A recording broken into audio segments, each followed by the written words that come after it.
Hello students, welcome to Magnet Brains Hindi. मैं लाली वर्मा एक बार फिर से आप सभी प्यारे प्यारे विद्यार्थियों का मैग्नेट ब्रेन्स के हिंदी मीडियम चैनल पर स्वागत करती हूं। साथ ही साथ ये आशा भी करती हूं कि आप सभी स्वस्थ होंगे, खुश होंगे, प्रसन्नचित होकर अपने सभी कार्य कर रहे होंगे और अपने आप का ख्याल भी रख रहे होंगे, क्योंकि ये आपको हमेशा ध्यान रखना है कि स्वस्थ शरीर में ही स्वस्थ मस्तिष्क का वास होता है और जब हम रहेंगे फिट तभी तो होंगे हिट। मैग्नेट ब्रेन्स देता है आपको कक्षा 8वीं से 12वीं तक की ऑनलाइन स्कूल एजुकेशन 100% फ्री और साथ ही साथ सभी प्रकार की प्रतियोगी परीक्षाओं के वीडियोस भी आपके फेवरेट चैनल पर एब्सोल्युटली फ्री प्राप्त होते हैं। सो मेरे प्यारे विद्यार्थियों, शिक्षा से संबंधित किसी भी प्रकार की चिंता या टेंशन लेने की 1% भी जरूरत नहीं है, क्योंकि 24 घंटे 24x7 24 घंटे सातों दिन जब आप चाहो मैग्नेट ब्रेन्स पर वीडियोस देख सकते हो। जितनी देर तक देखना चाहो देख सकते हो, जिस भी सब्जेक्ट के वीडियो देखना चाहो देख सकते हो, चाहे हिंदी हो, इंग्लिश हो, गणित हो, विज्ञान हो, सामाजिक विज्ञान हो, हर एक विषय के वीडियोस आपको बेस्ट तरीके से प्रोवाइड करने की हम पूरी कोशिश करते हैं। इसलिए बने रहना है आपको मैग्नेट ब्रेन्स पर, देखना है हर एक वीडियो को ध्यान से ताकि समझ में आ जाए। लाइक करना है, सब्सक्राइब करना है और शेयर करना है। बाकी हम आपसे कभी भी नहीं कहेंगे कि पेड सब्सक्रिप्शन लीजिए या चार्ज दीजिए, नो नो नेवर एवर, ठीक है। तो इस बात को एकदम अपने मस्तिष्क में बसा लीजिए, स्वतंत्र रूप से फ्री माइंड से इंटरेस्टिंग वे में मैग्नेट ब्रेन्स पर वीडियो देखिए। डियर स्टूडेंट्स, इस वीडियो में लेकर आई हूं आपकी पाठ्य पुस्तक गोधुली काव्यखंड का पाठ 4 स्वदेशी। स्वदेशी कविता जो कि बद्री नारायण चौधरी अर्थात प्रेमघन जी द्वारा रचित लिखी है। भारतेंदु युग के प्रसिद्ध कवि बद्री नारायण प्रेमघन जी माने जाते हैं और इन्होंने इस कविता में अर्थात दोहे, ये जो इनकी रचना है ये दोहे के माध्यम से उन्होंने लिखी है। इसमें उन्होंने देश की स्थिति अर्थात देशवासियों की मानसिक प्रवृत्ति पर करारा व्यंग किया है या कटाक्ष किया है, या यूं कहें कि वो भारतीय की मानसिकता को देखकर, भारतवासी की मानसिकता को देखकर बड़े व्यथित हैं, बहुत दुखी हैं और वो ये चाहते हैं कि आखिर ऐसा क्यों, भारत के होते हुए भारतीयता मन में क्यों नहीं है। मतलब यही है ना कि आखिर क्या ऐसी बात है कि हम भारतीय जो हैं वो पूरी तरह से विदेशी की ओर भागे जा रहे हैं, भीड़ में शामिल होकर हम देख ही नहीं रहे कि हमारे लिए क्या सही है, आगे आने वाली पीढ़ी के लिए क्या सही है। भारत भूमि को ये जो 200 वर्षों की गुलामी के बाद जब भारतीय वीर सेनानियों ने आजादी दिलवाई, उसका मूल्य क्या है कुछ नहीं पता और चले जा रहे हैं भेड़ चाल में। उसी पर उन्होंने इन दोहों की रचना की है।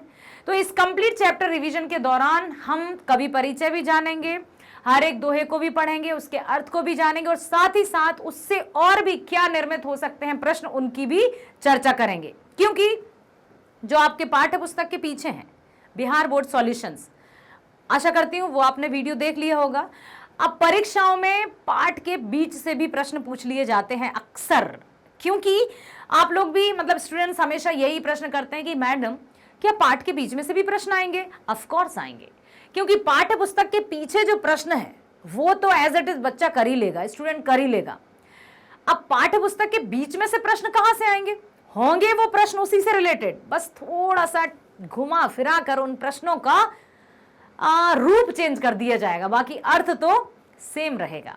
इसलिए हम उस तरह के प्रश्नों की भी चर्चा करेंगे जिनका अर्थ तो होगा समान, लेकिन उनकी बनावट या रचना में थोड़ा सा अंतर आ जाएगा। तो किसी प्रकार से डर नहीं होना है आपके मन में, किसी प्रकार से चिंता मत करना।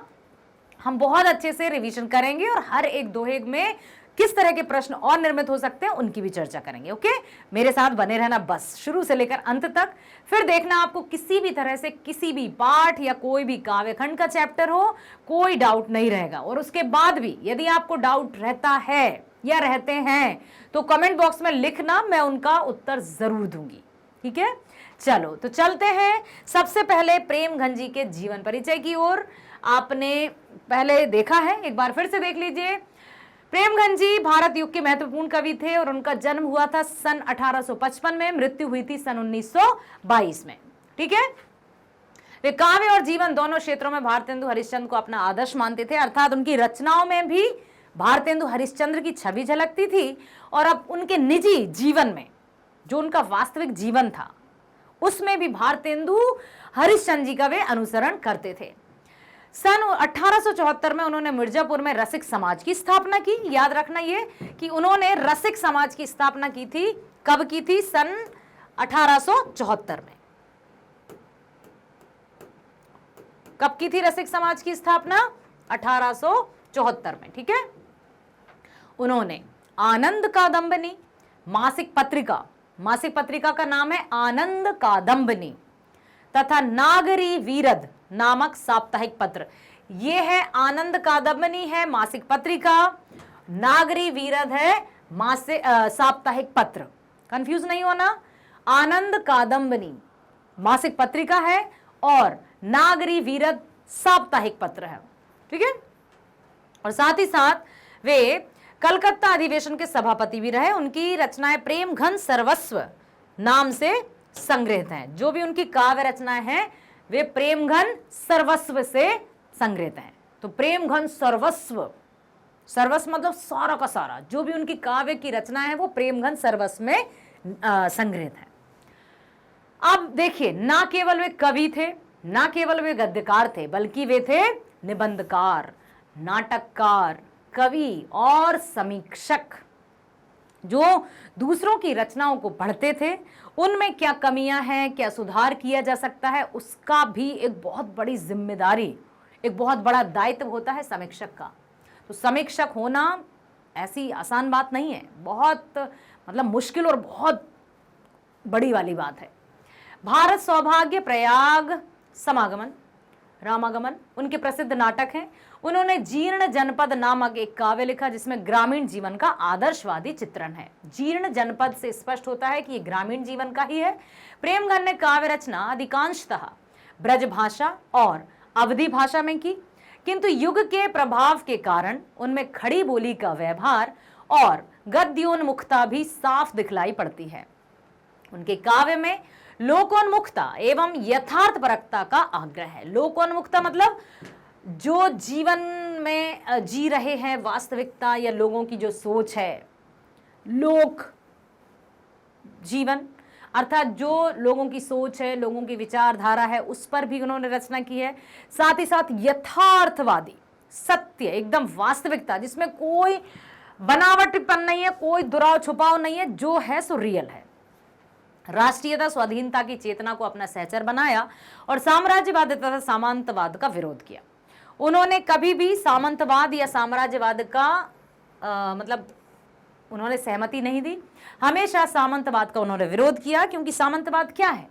सामंतवाद सत्ता किसी एक हाथ में रहती है, किसी एक व्यक्ति के हाथ में। जैसे अंग्रेज जब थे तो भारतीयों को उनके समक्ष झुककर रहना पड़ता था, या यूं कहें कि बिल्कुल दास बनकर रहना पड़ता था। जैसा वो करेंगे वैसा करना पड़ता था। कितने अत्याचार सहे थे भारतवासियों ने। आपने भी मूवीज में देखे होंगे, गांधी मूवी देखी होगी, और भी कई सारी क्रांति, कितनी सारी ऐसी जो मूवीज हैं उनमें बताया गया था, उससे भी कई गुना अधिक प्रताड़ित किया गया था देशवासियों को। जब भूख लगती थी तब उनको एक निवाला भी खाने को नहीं देते थे। जब प्यास लगती थी तो उनके सामने पानी गिराया जाता था, फेंका जाता था, लेकिन उनको एक बूंद पानी नहीं देते थे। उनको ऐसा नहीं कि आराम से उनको मृत्यु दे दी जाए, तड़पा तड़पा कर, कोड़े बरसा बरसा कर उनके लहू मतलब उनके शरीर से रक्त की एक एक बूंद गिराते थे, तरह तरह से उनको प्रताड़ित करते थे। लेकिन धन्य है भारत के वीर सपूत, जिन्होंने भारत मां की आजादी के लिए अपने आप को न्यौछावर कर दिया और हम सबको दिया ये खुला आसमान। सो प्लीज मेरे प्यारे स्टूडेंट्स, ध्यान रखना, अपनी आजादी की कीमत को हमेशा हमें बरकरार रखना है। हमेशा अपने सीने में वो जुनून, वो समर्पण, वो देशभक्ति की भावना जीवित रखना है जो उनकी कुर्बानी से हमें मिली है, यूं ही नहीं मिली है हमें। ठीक है, तो यहां पर कवि ने इन दोहों के माध्यम से यही बताया है कि किस तरह से भारतीय होते हुए भारतीयों के मन में भारतीयता नहीं है। पाश्चात्य संस्कृति की ओर चले जा रहे हैं, चले जा रहे हैं, आंखें बंद करके अंधे होकर भेड़ चाल चले जा रहे हैं। क्यों? क्या हुआ? कैसे हैं ये? आखिर ऐसा क्यों कर रहे हैं? इससे बड़े व्यथित हुए वे। प्रेमघन सर्वस्व, जिसमें उनके काव्य संकलित हैं, दोहों का यह गुच्छ स्वदेशी शीर्षक के अंतर्गत यहां प्रस्तुत है। इन दोहों में नव जागरण का स्वर मुखरित है। दोहों की विषय वस्तु और उनका काव्य वैभव इसके शीर्षक को सार्थकता प्रदान करते हैं। कवि की चिंता और उसकी स्वर भंगिमा आज कहीं अधिक प्रासंगिक है।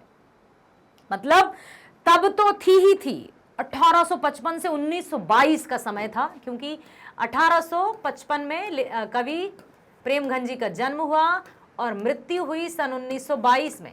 ये वो पीरियड था जब अंग्रेजों का शासन था। और प्रथम स्वतंत्रता संग्राम की हम बात करें तो सन 1857 में झांसी की रानी लक्ष्मीबाई, है ना, उन्होंने किस तरह से अंग्रेजों को नाकों चने चबवा दिए थे, किस तरह से उस वीरांगना ने अपने सर्वस्व, मतलब पूरी तरह से देश की माटी को समर्पित करके अंग्रेजों को यूं परेशान कर दिया था। तो दुश्मन अंग्रेज तक ने उनकी तारीफ की थी कि ये मतलब क्या लेडी है। इस तरह से वो सेंटेंस है, आपने पढ़ा होगा, ठीक है। तो ये जो काल था उस समय इन्होंने रचना की, अंग्रेजियत थी पूरी समय। लेकिन आप सोचो कि तब तो अंग्रेजों का शासन था, इसलिए भारतीयों के मन में अंग्रेजियत का डर था कहीं ना कहीं, इसलिए उनका अनुसरण करते थे। लेकिन जबकि हम 15 अगस्त सन 1947, ठीक है, जब हम आजादी प्राप्त कर चुके अपने भारतीय वीर सपूतों के बलिदान से, फिर क्यों ऐसा हुआ कि हम उस आजादी की कीमत को नहीं पहचान रहे हैं? आखिर क्या हुआ ऐसा जिसके माध्यम से हम आज उन वीर सपूतों की कुर्बानी को भूल गए और हम शारीरिक या फिजिकली तो स्वतंत्र हो गए, लेकिन मानसिक रूप से आज भी हम उनके दास हैं? क्यों? क्योंकि खान पान, रहन सहन, बोली, वाणी, सब कुछ उन्हीं को हवाले कर दिया हमने, उन्हीं के जैसे चलने लगे। सो नहीं करना है ऐसा। यहां भी देखा होगा आपने कि किस तरह से विदेशी या स्वदेशी वस्तु है, चाहे कोई कपड़े हों या कोई भी सामान हो, अधिकतर हम उसकी तरफ जाते हैं जो इंडियन नहीं है, भारतीय नहीं। अरे ये विदेशी ब्रांड का है, ये ले लेते, वैसे ले लेते। नहीं भाई, ठीक है, अपने अपनी चॉइस है, लेकिन हमें अपनी मातृभूमि और उसके प्रति समर्पण की भावना हमेशा जागृत रखनी है। ये जो हम पढ़ने वाले हैं प्रेमघन सर्वस्व में रचित दोहे, उनको ध्यान से सुनो आप। प्रेमघन सर्वस्व से संकलित प्रस्तुत दोहों में प्रेमघन जी ने देश दशा का उल्लेख किया है। कब का वर्णन है याद रखना, रचना उनकी 1855 से 1922 के बीच में है। 1922, ठीक है, क्योंकि उनका जन्म और मृत्यु की ये तारीख है।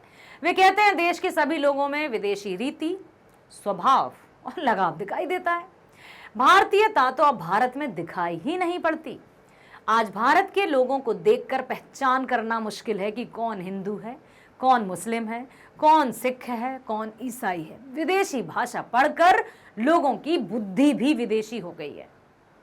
मतलब सब के सब अंग्रेजियत को स्वीकार करने में लगे हैं, उसकी जी हजूरी करने में लगे हैं। अब इन लोगों को विदेशी चाल चलन भाने लगी है। लोग विदेशी ठाट बाट से रहने लगे हैं। अपना देश जैसे मानो विदेश बन गया है। जब विदेश बन गया है तो फिर वो दिन दूर नहीं जब पुनः अंग्रेजों का शासन होगा, क्योंकि हम तो उनकी गुलामी छोड़ ही नहीं रहे। जिस आजादी को पाने के लिए वीर सपूतों ने अपने प्राणों की आहुति दे दी, उस आजादी को हम यूं ही गंवाए जा रहे हैं। नहीं करना है ऐसा। कहीं भी नाम मात्र को भारतीयता दृष्टिगोचर ही नहीं होती। अब तो हिंदू लोग हिंदी नहीं बोलते, वे अंग्रेजी का प्रयोग करते हैं, अंग्रेजी में भाषण देते हैं, अंग्रेजी भाषा का इस्तेमाल करते हैं, अंग्रेजी कपड़े पहनते हैं। मतलब वही ना कि रहन सहन, खान पान, बोली, वाणी, हर एक में उनको विदेशी ठाट बाट चाहिए। शादी, विवाह, भोजन के तरीके, कपड़े, पहनावा, सब कुछ विदेशी, वेस्टर्न कल्चर। हम नीचे बैठ के नहीं खा सकते, हम हाथ से नहीं खा सकते, हम अच्छे से ढके हुए कपड़े नहीं पहन सकते, भारतीय परिधान नहीं पहन सकते हम। क्यों? क्योंकि विदेश में ऐसा पहना जाता है, हम भी पहनना है। मतलब हमारा अपना कोई वजूद ही नहीं है, हम बस कॉपी कैट बनना चाहते हैं। ये सोच हो गई है। ये देश के विपरीत है। संप्रति हिंदुस्तानी नाम से भी ये शर्मिंदा होते और संकुचाने लगते हैं। इनको भारतीय कहलाने में संकोच नजर आता है, शर्म नजर आती है। इन्हें हर भारतीय वस्तु से घृणा है। इनके उदाहरण है देश के नगर, बड़े बड़े नगरों की बात की जा रही है, बड़े बड़े, जहां पर पूरी तरह से विदेशी सभ्यता को अपना लिया गया है। रहन सहन, चाल चलन, वेश भूषा, भाषा, खान पान, सब में आप देखिए सर्वत्र अंग्रेजी चाल चलन है। बाजारों में देखिए अंग्रेजी माल भरा है। देखिए जो लोग अपनी ढीली ढाली धोती नहीं संभाल सकते, वे लोग देश को क्या संभालेंगे। यहाँ पर ढीली ढाली धोती के माध्यम से राजनेताओं पर कटाक्ष किया है कि जो अपने परिधान को संभाल नहीं सकते और बात करते हैं हम देश को संभालेंगे, देश का प्रबंधन करेंगे। लानत है। जो अपने आप की वेशभूषा को अपना सम्मान नहीं समझते हैं, वो देश की सम्मान को कैसे बचा पाएंगे। ठीक है, यह सोचना ही कल्पना लोक में विचरण करता है। चारों ओर चाकरी की प्रवृत्ति बढ़ गई है। ये लोग झूठी प्रशंसा, खुशामद का ढफली अर्थात ढिंडोर भी बन गए हैं। किसी भी तरह से चापलूसी करना पसंद है, जी हुजूरी करना पसंद है, दास्ता करना पसंद है। किसी भी तरह से अपने अस्तित्व का, अपने सेल्फ रेस्पेक्ट का, अपने सेल्फ एस्टीम का, अपने अस्तित्व का निर्माण करना ही नहीं चाहते। दूसरों के आगे जी हुजूरी करना चाहते हैं, क्योंकि 2 वक्त की रोटी जो मिल जाती है। सो ऐसा जीवन तो उस मतलब कबीरदास जी का दोहा याद आता है। उन्होंने किस तरह से बिल्कुल साफ साफ कहा था ना कि हस्ती चढ़ी है ज्ञान की, सहज दुली चढ़ारी, श्वान रूप संसार है, भूखंदे जग मारी। संसार की स्थिति कुत्ते की भांति हो गई है। तो मनुष्य का जन्म मिला है भाई, सर्वश्रेष्ठ प्राणी हैं। भूल क्यों जाते हैं कि पाश्चात्य प्रवृत्ति से अपने आप को मेल करने लगते हैं। भारतीयता हमारा गर्व है, भारत होना हमारे लिए गौरव की बात है। और हमें कभी नहीं भूलना है कि जिन वीर सपूतों ने अपने प्राणों की आहुति देकर भारत भूमि को आजाद कराया, आज हम उनको दरकिनार करके फिर से गुलामी में लग गए हैं।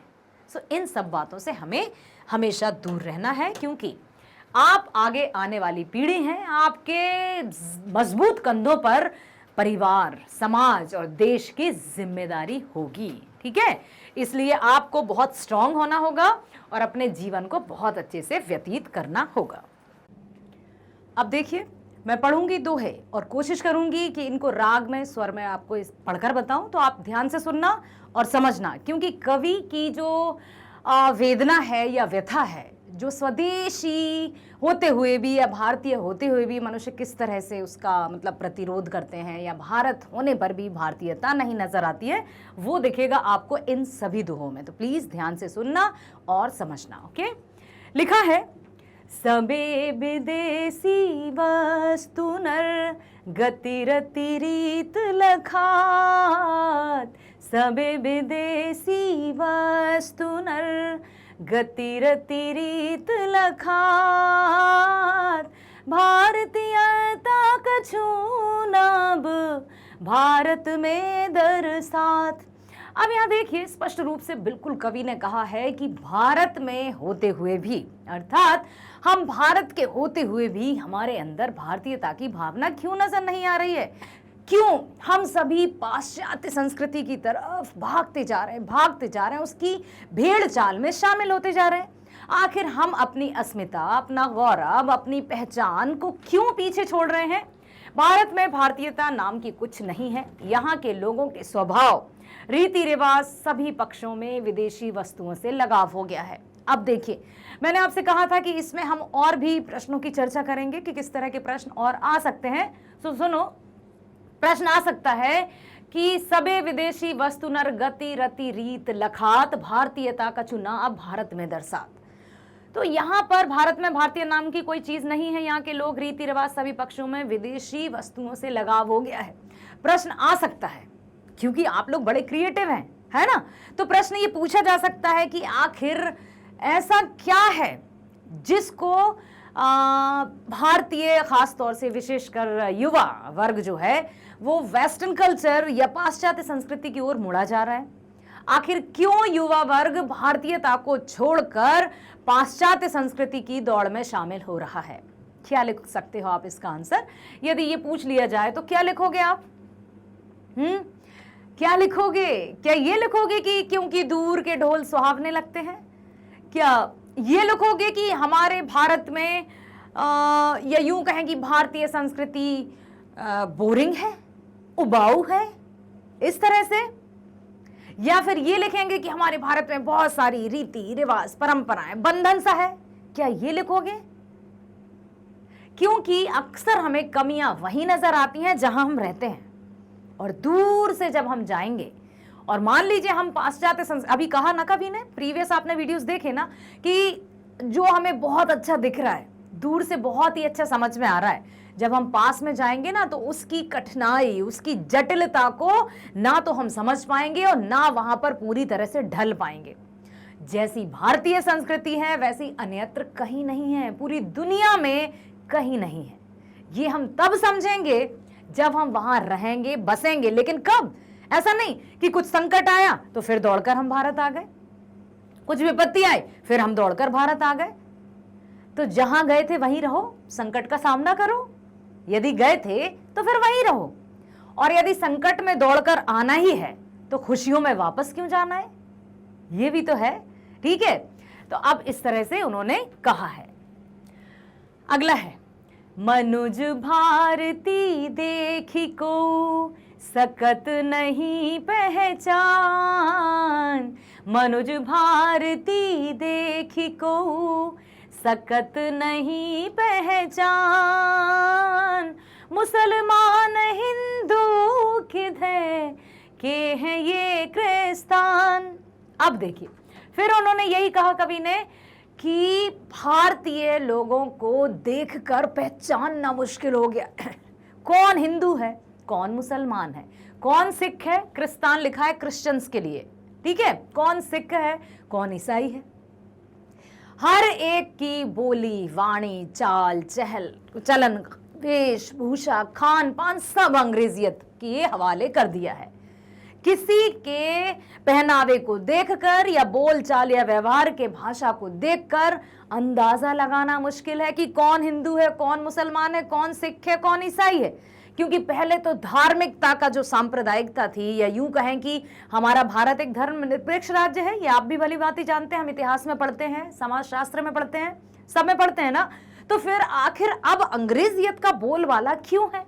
ये ऐसा क्यों है? यही है कि कोई भी पहचान नहीं सकता कि कौन है आखिर मुसलमान, हिंदू, सभी अंग्रेज जैसे लगने लगे, सब में बस अंग्रेजियत समाई हुई है।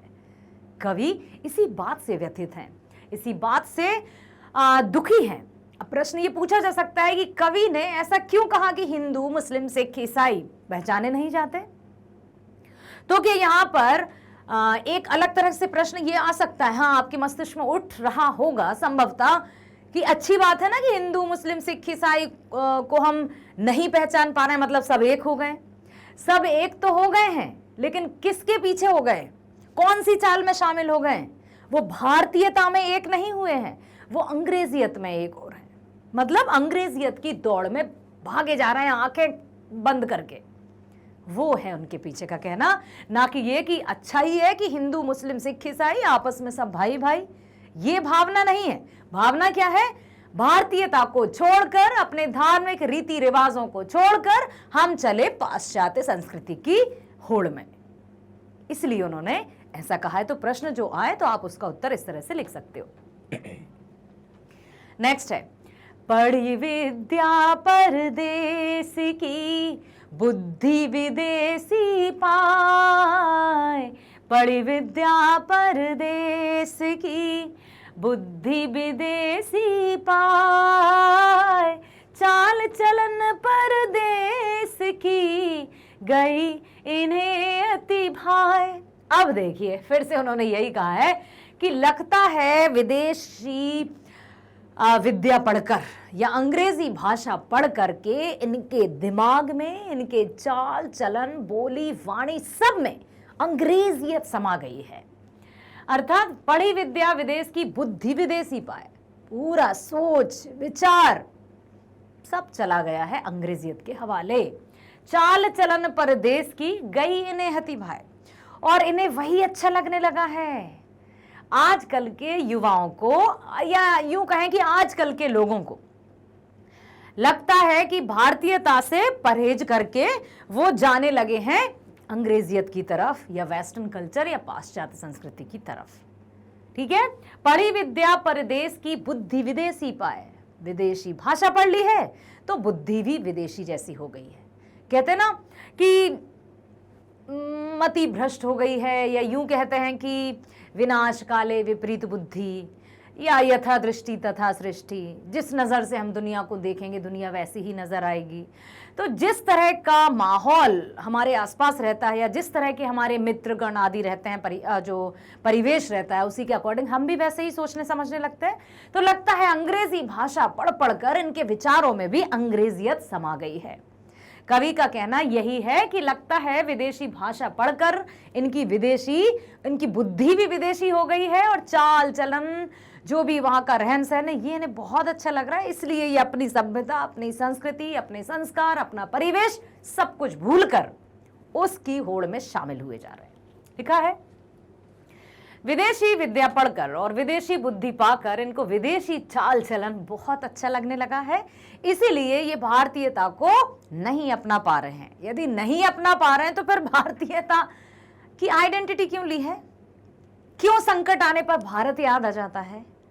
हाँ, जैसे कि क्यों लिखा, वो पढ़ा है ना, आपने सुना होगा, सुख के सब साथी दुख में ना कोई। मतलब सुख में तो आप अपनी मातृभूमि भारत भूमि को छोड़कर चले गए, और कहाँ रहे? ऐश से मौज मस्ती। और जब दुख आया तो वो उस विदेशी सभ्यता ने, वो विदेशी जो भी है, चाहे किसी भी देश की हम बात करें, उस आपको वहां पर अपनापन नहीं नजर आया। मतलब उसने आपको नहीं अपनाया अपनी मातृभूमि की तरह, और आप फिर यहां आ गए। तो जब आपकी अच्छे दिन थे, या जब आप खुश थे, तब रहते ना अपने आप का काम, अपने आप का विस्तार, अपने आप का विकास यहीं रहकर करते, तो हमारे देश का भी भला होता, नाम भी होता, पहचान भी होती। लेकिन नहीं, जाना हमें दूर है, लेकिन लौट कर आएंगे यहीं, क्योंकि वहां कोई साथ देने वाला नहीं है, वहां भावनात्मकता नहीं है, वहां जुड़े हुए, आत्मा से जुड़े हुए रिश्ते नहीं है। फिर भी दौड़ते जा रहे हैं उसी भीड़ में शामिल होने के लिए। अगला है, ठटे विदेशी ठाट सब बन्यो देश विदेश। ठटे विदेशी ठाट सब बन्यो देश विदेश। सपने हूँ जिनमें ना कहूँ भारतीय तालेस। प्रेम घन भारतीय तालेस। मतलब सबके सब विदेशी ठाट बाट में रम गए हैं, बस गए हैं। ऊपर से लेकर नीचे तक विदेशी एकदम समा गई है उनमें, विदेशी सभ्यता, अंग्रेजियत। ठटे विदेशी ठाट सब बन्यो देश विदेश। लग रहा है जैसे जो भारतीय संस्कृति थी, जो परंपराएं थी, जो रीति रिवाज थे, जो त्योहार थे, त्योहारों में आपस में मिलजुल कर सब एक हो जाते थे, चाहे वो ईद हो, चाहे दिवाली हो, चाहे बैसाखी हो, कुछ भी हो, बड़े ही, चाहे वो क्रिसमस डे हो, सब लोग मिलजुल कर मनाते थे, एक दूसरे के घर जाते थे, एक दूसरे से वस्तुओं का आदान प्रदान करते थे, गले मिलकर एक दूसरे से बधाई देते थे। लेकिन अब तो कुछ और ही नजर आ रहा है। क्या नजर आ रहा है? ठटे विदेशी ठाट सब बन्यो देश विदेश। ऐसा लगता है मानो देश ही विदेश, ये ब्रज भाषा है, ठीक है, इसलिए यहाँ देश और विदेश लिखा है, देश और विदेश, ठीक है। कहना चाहते हैं कि अब जो देश है वो विदेश की भांति हो गया है। मतलब रीति रिवाज, सभ्यता सब त्याग कर सब उस भीड़ चाल में शामिल हो गए हैं। देश भी विदेश जैसा लगने लगा है। सपनों में भी भारत के लोगों में भारतीयता नाम की कोई चीज नहीं है, आत्मीयता का भाव नहीं है, माता पिता बड़ों का सम्मान नहीं है। क्या होता है उससे, क्या होता है? हमें अपना काम करना चाहिए, कोई रोको मत, कोई टोको मत, कोई हमसे कुछ मत कहो, बस हमें स्वतंत्रता से रहने दो। और स्वतंत्रता किस तरह की? अपनी संस्कारों को भूलने की, अंग्रेजियत को अपनाने की। हमने यही किया है। यदि इसी तरह से चलता रहा तो बड़ी मुश्किलों से जो आजादी पाई थी 200 वर्षों की गुलामी के बाद, वो दिन दूर नहीं होगा जब फिर से हम, अभी मानसिक रूप से तो गुलामी छाई हुई है क्योंकि विदेशी सभ्यता जो अपना रहे हैं, फिर पूरी तरह से फिजिकली या भौतिक रूप से भी फिर से गुलाम हो जाएंगे क्योंकि हमें आदत पड़ गई है शायद। ये इसीलिए अपने भावों को यहाँ पर कवि ने बड़े व्यथित तरीके से प्रस्तुत किया है, या दुखी मन से उन्होंने दोहे रचे हैं। अगला है, बोली सकत हिंदी नहीं अब मिल हिंदू लोग, बोल सकत हिंदी नहीं अब मिल हिंदू लोग, अंग्रेजी भाखन करत अंग्रेजी उपभोग। अब देखिए, हिंदी में बात करना, वार्तालाप करना, चाहे वो मीटिंग्स हों, सेमिनार्स हों, गोष्ठियां हों, है ना, उसमें अंग्रेजी का बोलबाला, क्योंकि अंग्रेजी हमारा चाल चलन सब कुछ हमारा उसमें मिक्स हो गया है। क्यों? हिंदी में बातचीत करने में हमें ही शर्म आने लगी है। आखिर क्यों हम अपनी संस्कृति को अपने ही हाथों से पीछे धक्का दे रहे हैं? गांव का कोई बालक या व्यक्ति यदि शहर में आता है और वो शहरी व्यक्तियों के बीच में खड़ा रहता है तो लोग उसको हीन या उपेक्षा की दृष्टि से देखते हैं कि बेचारा गांव में रहता है, और वो भी अपने आप को हीन समझने लगता है। कदापि नहीं, अपने आप को कभी कमजोर या हीन या उपेक्षित नहीं समझना है। हम जो हैं वो बेस्ट हैं, हमारे पास जो है वो यूनिक है, अनोखा है। ईश्वर ने हर एक व्यक्ति की रचना बहुत अच्छे से की है, किसी को कुछ, किसी को कुछ, सबके अंदर गुणों का भंडार है, बशर्ते कि हम उन गुणों को निखार सकें और अब उन गुणों को व्यवहार में ला सकें ताकि हमारी पहचान और अधिक अच्छे से हो सके। बोल सकते हिंदी नहीं, अब मतलब परस्पर जो आपस में बातचीत है ना, वो भी हिंदी में नहीं करते हैं। अंग्रेजियत का जमाना आ गया है। अंग्रेजी में बोलना, अंग्रेजी वस्तु को उपयोग करना ही भारतीयों को अब अच्छा लगने लगा है। प्रश्न फिर पूछा जा सकता है कि शायद यह प्रश्न आपके मन में आ रहा होगा और इस तरह से पूछा भी जा सकता है कि अंग्रेजी और हिंदी, यदि किसी को हिंदी भाषा नहीं आती, पूरी शुद्ध की बात कर रही हूं, सिर्फ बोलचाल में नहीं, बोल तो कुछ भी लेंगे, समझ भी कुछ भी लेंगे, लिखित भाषा की बात कर रही हूं, जो भाषा का मुख्य रूप है, लिखित रूप, मौखिक रूप और सांकेतिक रूप। तो जो लिखित रूप है वो प्रमाणिक माना जाता है, मुख्य रूप से वही सही माना जाता है। परीक्षाएं भी लिखित होती हैं, ये भी हमें नहीं भूलना है, ठीक है। तो लिखित भाषा, या यूं कहें कि क्या हम हिंदी भाषा के बिना अंग्रेजी भाषा सीख सकते हैं? यदि हम अंग्रेजी को अपना चुके हैं तो हिंदी को त्याग दो ना पूरी तरह से। नहीं, विचारों का आदान प्रदान, वार्तालाप, बोलचाल, सब में हम हिंदी करेंगे। सपने कौन सी भाषा में देखते हो? अच्छा बताओ, जब हमें सपने आते हैं रात में सोते समय, कौन सी भाषा में आते हैं? क्या अंग्रेजी भाषा में हम सपने देखते हैं? नो। कितने से कितने बड़े स्पीकर क्यों ना हो, वक्ता क्यों ना हो, यदि सपने आएंगे तो हिंदी भाषा में ही आएंगे। ये मैं कह देती हूं बिल्कुल सही, साफ साफ, कि जो भी सपने हैं, मतलब हमारे दिल में, दिमाग में हिंदी बसी है, लेकिन हम दिखाना कुछ और चाहते हैं। मतलब हम जैसे हैं वैसे दिखना ही नहीं चाहते, हम बनावटी चोला पहनकर दुनिया के सामने आना चाहते हैं। क्या ऐसी बात है?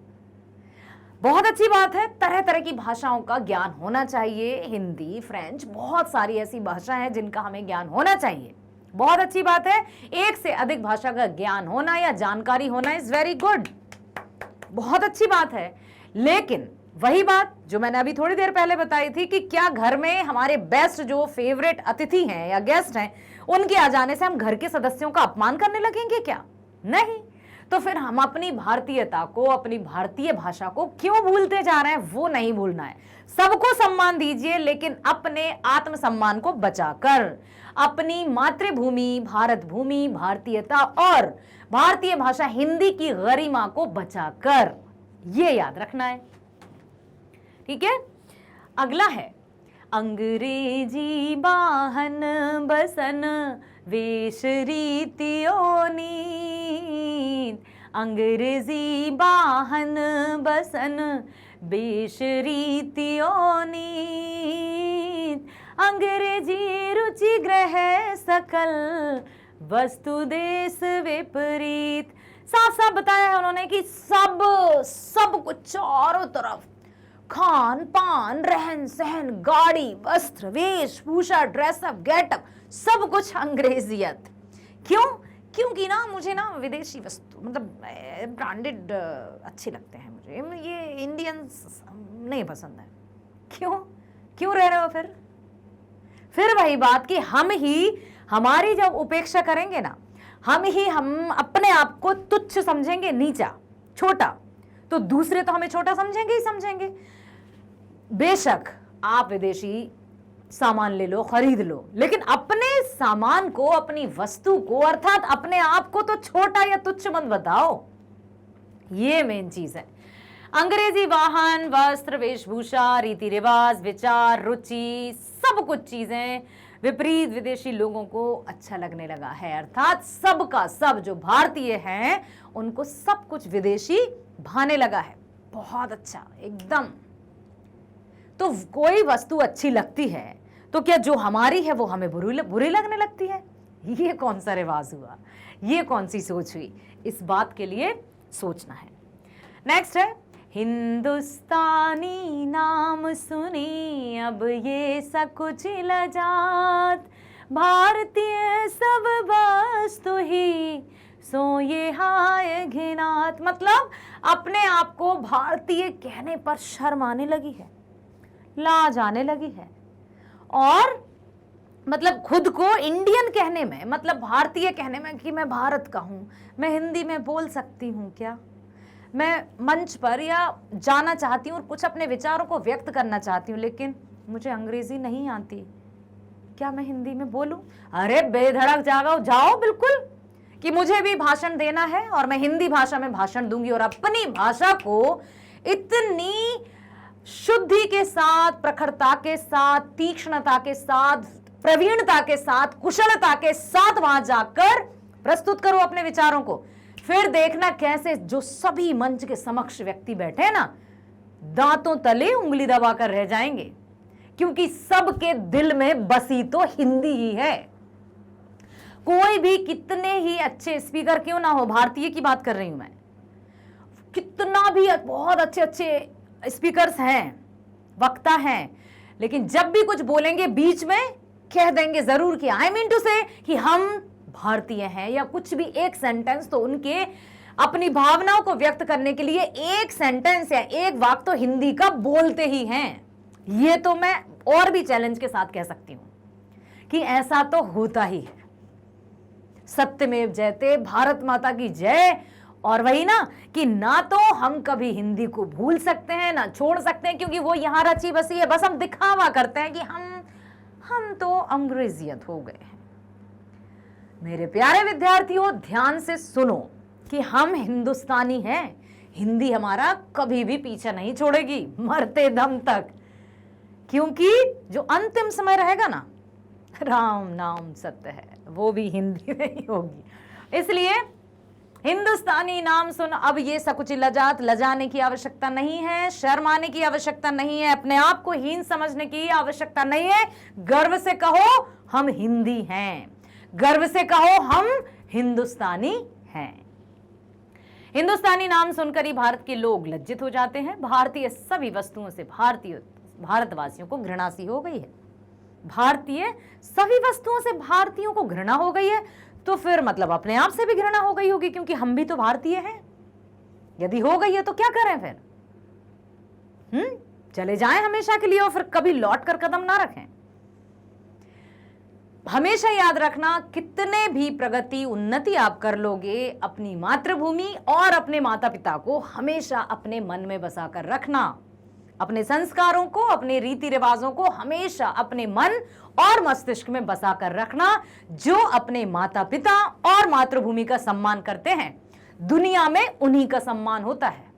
घर में यदि मां रोती बिलखती रहे और मंदिर या मस्जिदें या जो भी पूजा घर हैं उनमें जाकर हम चढ़ावा चढ़ा रहे हैं, तो वो मूर्ति या वो दुर्गा या काली या जो भी परमात्मा ईश्वर हो या अल्लाह, वो खुश नहीं होगा।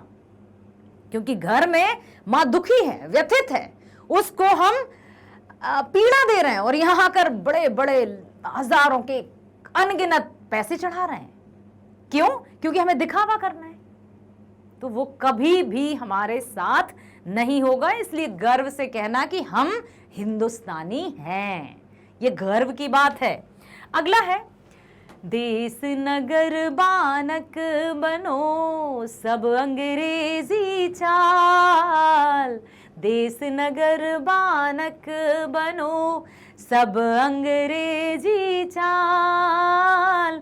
हाटन में देखूं भरा बसे अंग्रेजी माल। वही कि चारों तरफ दुकानों में, चाहे वो किराने की दुकान हो, खाने पीने की दुकान हो, वस्त्राभूषण की दुकान हो, या जो चमक धमक या डेकोरेशन के सामान हो, वो हर तरफ विदेशी विदेशी विदेशी पूरी तरह से भरा हुआ है।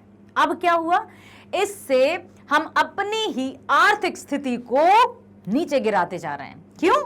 क्योंकि हम तो विदेशी जो कंपनीज हैं उनको फायदा दे रहे हैं, उनके सामानों को खरीद रहे हैं और भारतीय वस्तुओं को हम इग्नोर कर रहे हैं। फिर भारतीय जो है इकोनॉमिकल कंडीशन, वो तो डाउन होगी ही ना, वो तो नीचे होगी ना। मतलब हम ही हैं उसको नीचे गिराने वाले, और फिर हम ही उसकी कहने वाले कि अरे यहां तो ऐसा ही होता है। ये क्या है? इसलिए जिम्मेदारी और उत्तरदायित्व की भावना के साथ हमें हर एक कार्य करना है। जिम्मेदारी मीन्स हमें प्रतिदिन ऑफिस जाना है, हमें प्रतिदिन विद्यालय जाना है, ये हमारी जिम्मेदारी है। उत्तरदायित्व क्या है? कि जो भी हम कार्य कर रहे हैं उसका जो भी प्रतिफल होगा, जो भी परिणाम होगा, वो भी हमारी जिम्मेदारी होगी। अच्छा है तब भी हम अपनी पीठ थपथपा लेंगे, और बुरा है तो भी हम जिम्मेदार होंगे और उसे सुधारने का हम पूरी तरह से बीड़ा उठा लेंगे, मतलब सुधार कर ही रहेंगे। तो जिम्मेदारी और उत्तरदायित्व की भावना के साथ हमें अपने कार्य करने होंगे। संपूर्ण देशवासी की वेशभूषा शहरी हो गई है, सारे चाल चलन में अंग्रेजीपन आ गया है। हजारों में अब केवल अंग्रेजी माल ही भरे दिखाई देते हैं, बाजारों में हर जगह। जिनसो संभल सकत नहीं तिनकी धोती ढीली ढाली। देश प्रबंध करी है वे यह कैसी खाम ख्याली। राजनीति की तरफ कटाक्ष किया है, राजनेताओं की तरफ व्यंग किया है कवि ने कि जो स्वयं अपनी स्वदेशी वेशभूषा नहीं संभाल पाते हैं वो भारत को क्या संभालेंगे, वो हमारे देश का प्रबंधन भला कैसे करेंगे जो स्वयं को नहीं संभाल पाते हैं। जो स्वयं अपनी ही भाषा, अपने ही देश का सम्मान नहीं कर रहे हैं, उनका कोई क्या सम्मान करेगा, या वो किसी और का कैसे कर पाएंगे। ठीक है, जिन नेताओं को शरीर की ढीली ढाली भारतीय धोती संभाल नहीं आती है, वे देश का शासन कैसे संभालेंगे, क्या करेंगे। यह तो उनकी कोरी कल्पना ही है कि ये सब करेंगे, ये कैसे करेंगे, कुछ नहीं कर पाएंगे। अर्थात जो अपने आप को निम्न समझते हैं, तुच्छ समझते हैं, छोटा समझते हैं, दूसरे तो उनको और नीचे गिरा देते हैं। ठीक है, तो अपना सम्मान अपने हाथों। अगला है, दास वृत्ति की चाह चहूं दिसी चारों बरन बढ़ाली।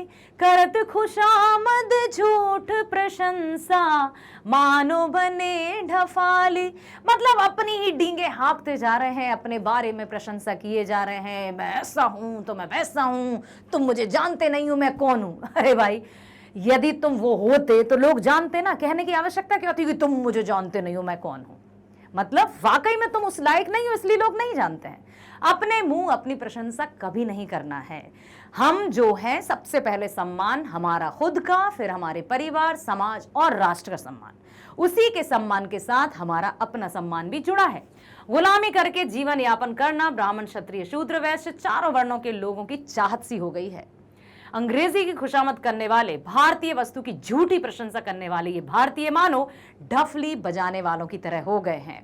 विदेशी दास्ता में रहे 200 वर्षों तक कितनी मुश्किलों के बाद भारतीय स्वतंत्रता सेनानियों की आहुति के कारण आज हम स्वतंत्र भारत में जी रहे हैं। लेकिन आज के जो रीति रिवाज और ये सब चाल चलन है वो पुनः उसी गुलामी की तरफ जाते नजर आ रहे हैं। तो कभी इन्हीं सभी बातों से व्यथित हैं। आशा करती हूं आपको बहुत अच्छे से समझ में आया होगा। इसी तरह से बने रहिएगा मैग्नेट ब्रेन्स पर, जो कक्षा 8वीं से 12वीं तक की ऑनलाइन स्कूल एजुकेशन के साथ साथ सभी प्रकार की प्रतियोगी परीक्षाओं के वीडियोस भी 100% फ्री प्रोवाइड करता है। हर एक विषय, गणित, विज्ञान, सामाजिक विज्ञान, हिंदी, अंग्रेजी, सभी विषय के वीडियोस आप देख सकते हैं। Just type magnet Brains Hindi. Suppose आपको क्लास 10th हिंदी गोधुली का देखना है तो आप बस सिलेक्ट कर लिए कि क्या देखना है, पाठ्यक्रम या पाठ। मान लो आपको पाठ्यक्रम का वीडियो देखना है, क्लिक किया, पाठ्यक्रम का वीडियो आते ही आपकी लाली वर्मा मैडम आ जाएंगी, तो दोनों पाठ्य पुस्तकों की संपूर्ण जानकारी देगी। तो ध्यान से देखना, देखोगे तो समझ में भी आएगा, पसंद भी आएगा। तो लाइक करना, सब्सक्राइब करना और शेयर करना मत भूलना। ओके, चलो तो मिलते हैं नेक्स्ट वीडियो में। स्वस्थ रहिए, खुश रहिए, bye bye, thank you so much.